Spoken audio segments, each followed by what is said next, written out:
Welcome, weary travelers. Please make yourselves at home. I, Homer, shall tell you a tale as you rest your tired bones for a while. Long ago, in a land where rugged cliffs meet glassy seas, there lived a unique people. These ancient people called themselves the Hellenes, but you probably know them better by their Roman name, the Greci, or in your tongue, the Greeks. The Greeks valued wisdom and beauty and excelled in art, literature, architecture, and athletics, and they built their kingdoms to reflect these values. The Greeks were surrounded by many neighbors who worshipped hideous gods of wood and stone, fearful gods who enjoyed human sacrifice. The Greeks prided themselves in being unlike their foolish neighbors. Instead of roughly carved, cruel, and barbaric gods, they fashioned their gods in the image of man with all his virtues and vices. The great playwright Sophocles will tell you more.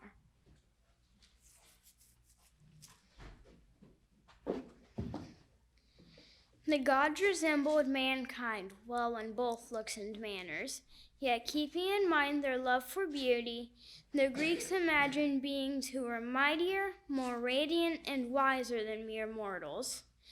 The Greeks insisted that despite their vices, these gods were perfect and without fault, and they were perfect reflections of our own nature. The tales of these gods celebrated our strengths and revealed our weaknesses. The Greeks imagined a glorious kingdom for their gods upon the tallest peak in their land. High atop Mount Olympus, the gods lived in a golden temple built by their immortal uncles, the Cyclops. Within this splendid temple were 12 golden thrones, one for each of the most important gods. Unfortunately, mere mortals could never endure gazing upon the gods in all of their radiance, and this grand pantheon could never be seen by mortal eyes, since the summit of Mount Olympus was always hidden in fluffy white clouds. And so I will need someone greater than men to continue this story. I will call upon the muses for help.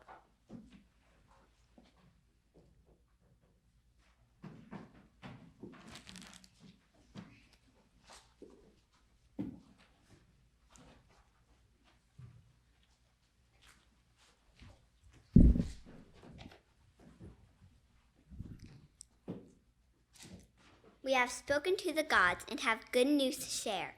Dear mortals, just for today, the gods have seen fit to tone down their radiance and roll back the clouds so that you may behold them in their Olympian banquet hall. They have allowed for my siblings and I to guide you back to the time of the ancient Greeks, back to their rugged cliffs and glassy seas, back to their tales of beauty and wisdom. Please indulge us in some brief introductions.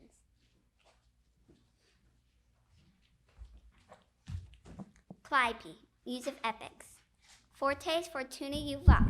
Since fortune aids the brave, I moved writers to create exciting stories of heroism and bravery to inspire courage.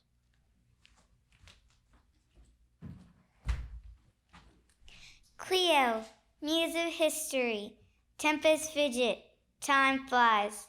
So I help mankind to keep a record of important events, so that they remember great accomplishments and learn from past mistakes.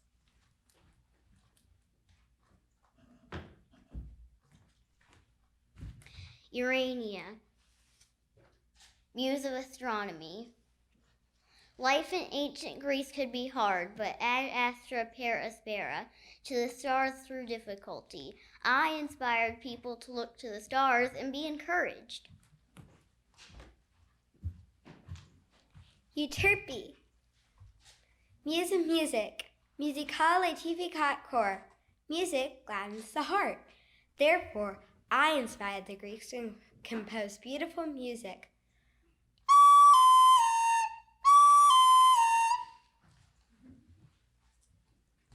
Terpsichore, Muse of Dance. I brought joy to mankind through dance. Nunc pede libera puslanda telus. Now's the time to dance. Erato, Muse of lyrics, omnia vincit amor, love conquers all. Therefore, I inspired the Greeks to write love songs and poetry. Roses are red, violets are blue, there is no other audience as sweet as you.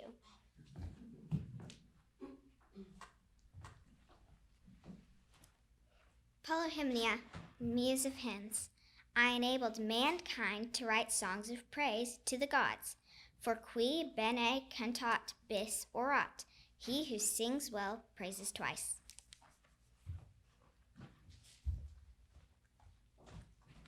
Melpomene, muse of tragedy. Sic lacrimae rerum, there are tears for things. I am the master of the tragic and the depressing. Some of the saddest tales ever told have been my creations. After all, who doesn't enjoy a good cry?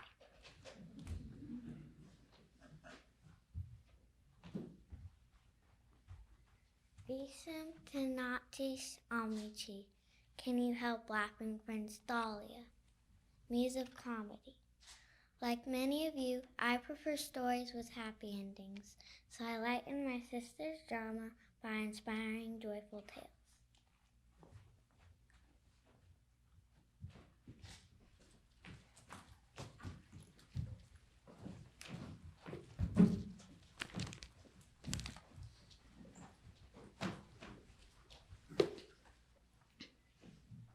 Let us begin with the history lesson before we enter Mount Olympus. It all started with my grandmother Gaia. You see, for a long time, she was all that existed, and since nothing and no one lived on her, she was lonely and downcast. But one day she happened to lift up her eyes and see my grandfather Uranus in the sky.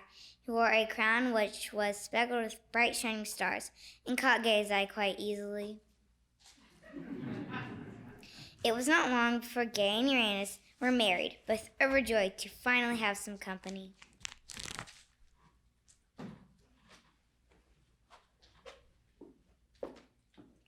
Uranus quickly became known as the mighty lord of the universe. He was respected and feared by all. Soon after their marriage, Gaia became Mother Earth, bountiful and full of life. All living things arose from her. The couple's first set of children was a set of 12 glorious gods and goddesses, the Titans. My own mother, Mnemosyne, goddess of memory, was one of them. These gods were strong and mighty like their father, and beautiful like their mother. Uranus was very proud of them. Their second set of children was less beautiful to behold, but equally strong and talented. They were the 3 Cyclops, skilled metalsmiths, with one shining eye in the center of each of their foreheads. Uranus found them rather disgusting and did not take as much pride in them.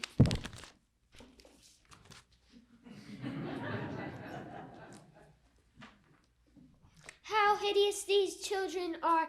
They are nothing like the Titans. The third set of children was quite a sight. These 3 children each had 50 heads and 100 arms. Uranus was even more disgusted with them. Dear wife, these are the worst ones yet. How can I allow such ugly creatures to spoil your beauty? Cruelly, Uranus seized the Cyclops and the 50-headed children and threw them into Tartarus, the darkest of all pits. Deep, deep under the earth.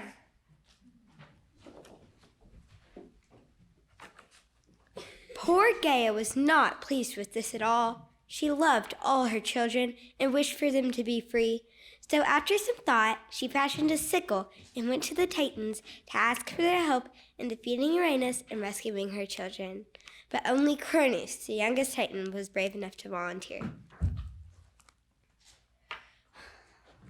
Although I am young, I am strong. I will free my brothers using the sickle that my mother gave me.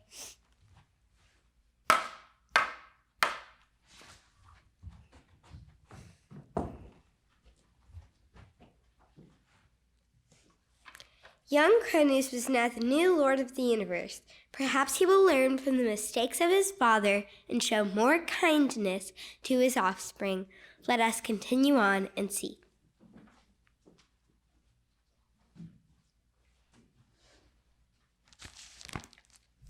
Cronus did not free his siblings as he had promised his mother. As a result, Gaia was very angry with him. Instead, Cronus married the Titaness Rhea and took pride in his power over the world. During his reign, mankind enjoyed a peaceful golden age, living a prosperous life, safe from theft and violence. It was a glorious age on Earth. However, it soon became clear that Cronus had learned nothing from his father's mistakes. Wanting to prevent his children from overthrowing him, like he had done to his father, Cronus swallowed each of them as soon as they were born.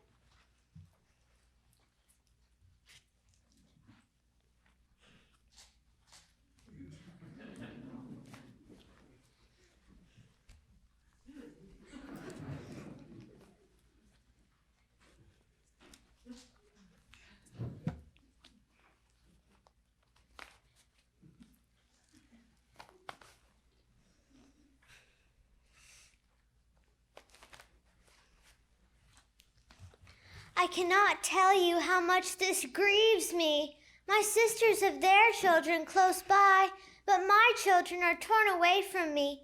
Is there no one who can help me? This is just the opportunity I was waiting for. Finally, a chance to save my grandchildren from their cruel father and have revenge on my son for leaving his brothers in Tartarus. Dear child, mother will help. Come over and let me whisper a plan in your ear.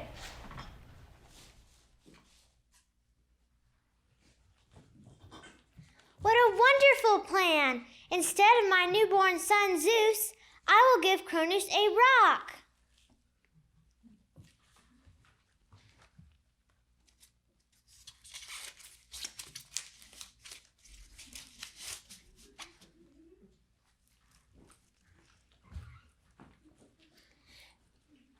Rhea hid Zeus on the island of Crete, where he was able to grow up safely. Cronus never knew he was there.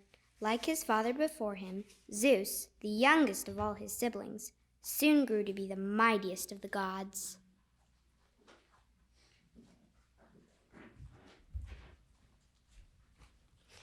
Now that I am grown, it is time for me to avenge my brothers and sisters. I will use this thunderbolt to defeat Cronus and rescue my siblings so they can share my power.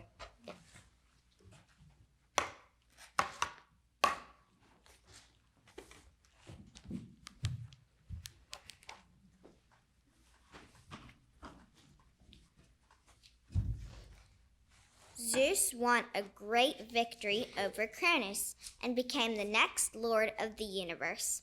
He set the Cyclops free, sent the Titans to Tartarus and a few other spots, and asked the 50-headed children to stand guard at the gates of Tartarus. Mother Earth was not pleased with this outcome. Once again, some of her children were trapped in Tartarus. She tried a few times to overthrow Zeus, but never quite succeeded. It seems the fates wanted him in charge. Zeus ruled very differently than his father and grandfather. He was glad to share his power with his siblings and several of his children. He even requested a golden throne to be built for each one of them. So now please, make yourselves at home as we enter into the banquet hall of Mount Olympus. Here you will witness Hermes announcing the arrival of the gods, beginning with Zeus's siblings.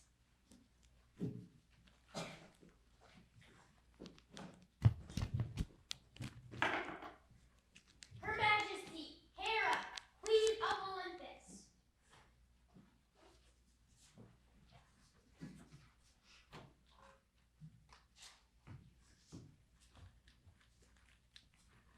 I am the beautiful Queen of Olympus, and I am very jealous. Zeus fears nothing except my fits of temper. I detest all of Zeus's other wives, especially the mortal ones. One of my favorite torments is to send a swarm of gadflies after my enemies.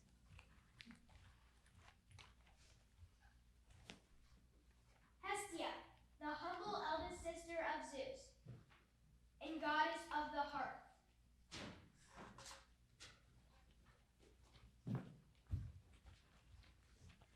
I tend the sacred fire here on Mount Olympus, and every hearth on earth is an altar to me. Unlike my sister, Hera, I prefer gentleness and kindness. Demeter, goddess of the harvest, and her lovely daughter, Persephone.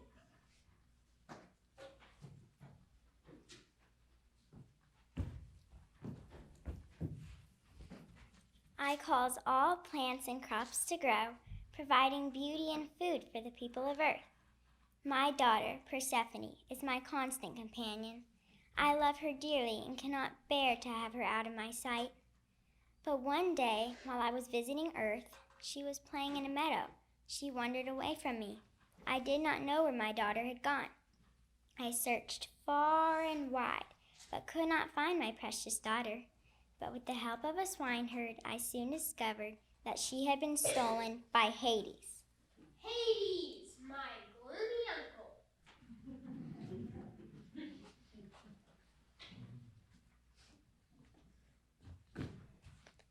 I am the Lord of the dead, and I stole Persephone. I am a god of few words.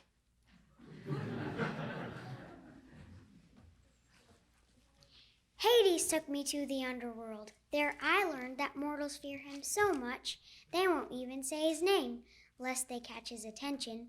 Instead, they call him the Rich One, because his realm contains all the precious things of the earth, like gold, silver, and gemstones.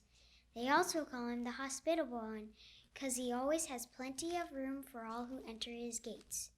After he stole me, I became his wife and queen of the underworld, though I did not want to stay.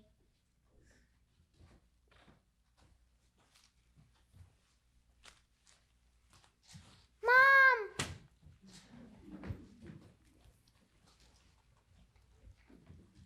Zeus tried to persuade Hades to let Persephone return to her mother.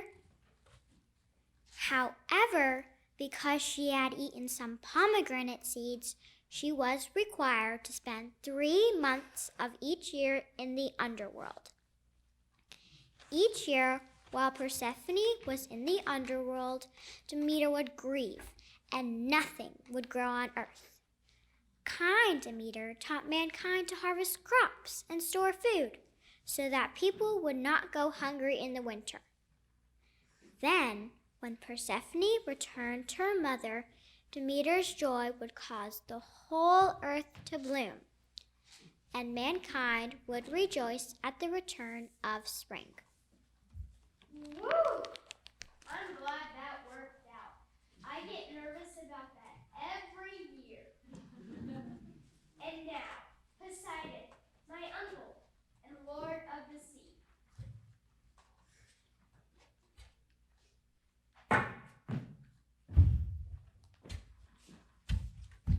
Like the sea, I can be moody and unpredictable. People call me the earth shaker because when I hit my trident upon the ground, the earth shakes and cracks.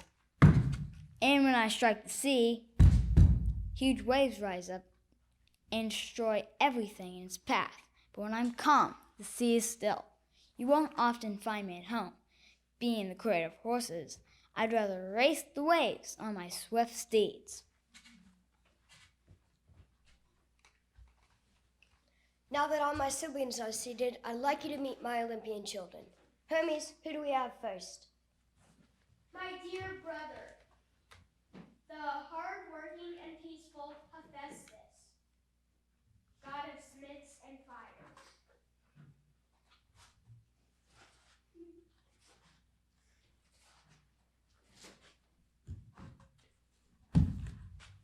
I am the god of smiths and fire, and I love my mother very much. You may have noticed my limp. I have not always walked this way. You see, one day when my parents were arguing, I took Hera's side. That made Zeus so angry that he grabbed me by the legs and hurled me down to the island of Lemnos. Ever since then, I have walked unsteadily, as you now see. Despite my weak legs, I am skilled at metalsmith. In fact, I made these 12 thrones. What do you think of my handiwork? Amazing. Thank you kindly. And now, the wife of Hephaestus, Aphrodite, the goddess of love and beauty.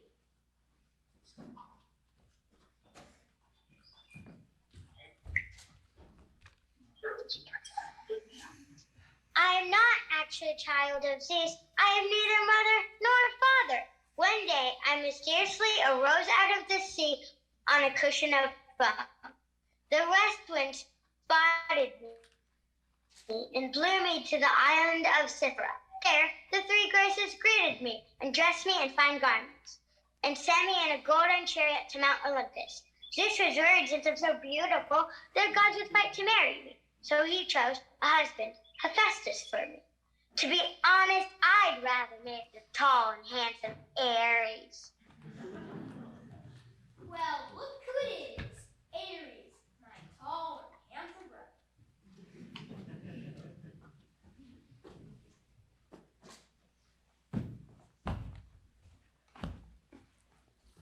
I am Aries, God of War, and I am great. Some people think I'm cruel because I love fighting for fighting's sake. I don't care what side I am on, as long as there is much bloodshed. I've killed many people with this sword. Ouch, Mommy, I hurt my finger. Stop your wailing and be seated. Athena, the wisest of us all, daughter of Zeus and the prudent Medes. That is my brother, but none of us are very fond of him. He is so cruel and bloodthirsty, not to mention arrogant. I am the goddess of wisdom and my father's favorite child. Hi, Daddy. We have a very special bond. You see, I was born fully grown right out of my father's head. That's because he stolen my mother, so he'd never be without her wise counsel. This shield has helped me in many battles, but unlike my brother Aries, I only fight for just causes. Perhaps you have heard of the city of Athens. I won that city in a contest against my uncle Poseidon. He gave the city a useless salty spring. I gave them an olive tree with its many practical uses. Naturally, the people liked my gift better, so now I watch over the city and shower them with skills in arts and crafts. The radiant twins, Apollo and Artemis, children of Zeus and Leto.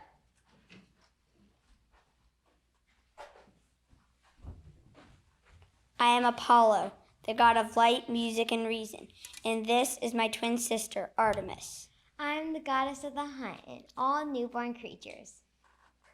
My father gave each of us these bows along with a set of arrows. My arrows are sharp and strong, like the rays of the sun. My arrows are as gentle as moonlight and give no pain to whomever they hit. I love the freedom of hunting in the woods so much that I asked my father if I could remain unmarried. He kindly consented, so I remain a free young huntress forever.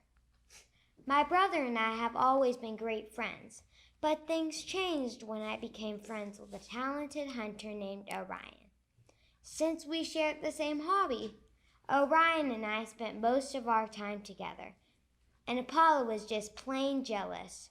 Although Apollo sent a scorpion that killed Orion, I soon forgave him.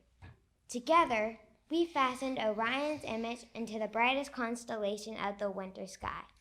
That way, my dear friend will never be forgotten. Being the god of music, I trained the muses to sing beautiful melodies together. I used my lyre to help them tune their voices. I traded my entire herd of sacred white cows for this lyre, but I will let my brother, Hermes, tell you that story. Ooh, my turn.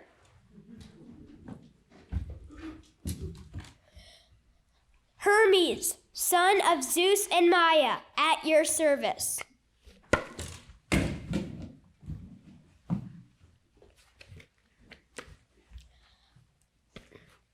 Ah, I remember that day well. It all started when I decided to be one of the Olympians. I was born in a cave, but being Zeus's son, I thought I deserved to live on Mount Olympus. So as soon as I was born,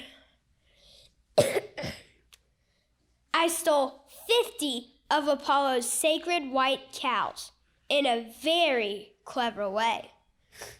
I hid them, sacrificed 2 of them, and used their entrails to make the strings of the very first lyre. When Apollo came looking for me, I pretended to be innocent, but oddly, he didn't believe me. So, he chased me all the way up Mount Olympus, where Zeus encouraged me to make amends. So I offered Apollo my lyre for all of his cows and his magic wand. A pretty good bargain, wouldn't you agree? Zeus was so proud of my cleverness that he made me one of the Olympians. My plan had worked. So you see, Hermes' ability to talk himself out of trouble and his quick thinking make him the perfect god of merchants, travelers, and thieves, and all those who live by their wits. His cleverness made him well qualified for a few other jobs as well. For the gods, he acted as their herald, always knowing just the right words to say. For mankind, he graciously taught them to use words of persuasion to talk themselves out of trouble. He was great at helping merchants to close good deals and at teaching politicians to speak convincingly. A faithful guide, he kindly led travelers to the best roads and the dead to their final home in the underworld. Now all the thrones are full. But wait, Father has one more son, Dionysus, the jolly god of wine. Are you kidding me? He can't join us. His mother was mortal, and besides, there are no more thrones. He may have my throne. I'd rather sit closer to the heart. But enough, Hera! Come join us, son.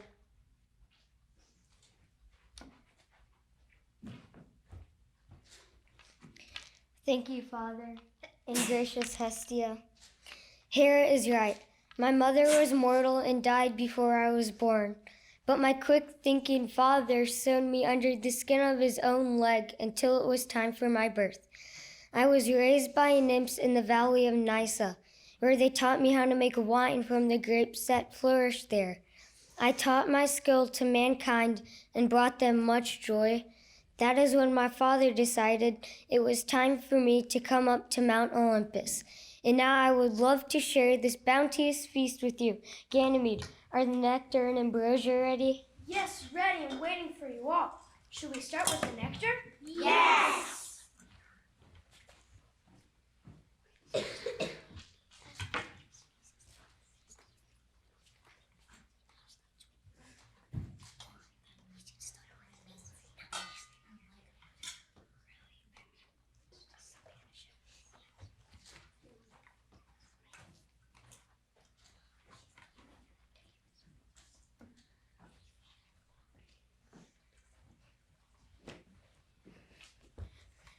To everything there is a season and a time to every purpose under heaven.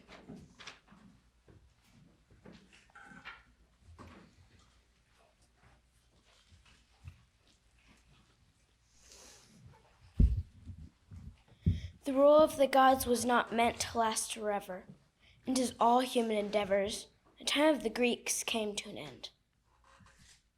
Though the muses are now silent, their stories are continued to be told. And as we rejoice in the fact that the heavens declare the glory of God, we see the constellations designed by the ancient Greeks, and we are reminded of their great tales. Tales which celebrate our strengths and reveal our weaknesses, and make plain our need for a God who is greater than anyone these myths can offer.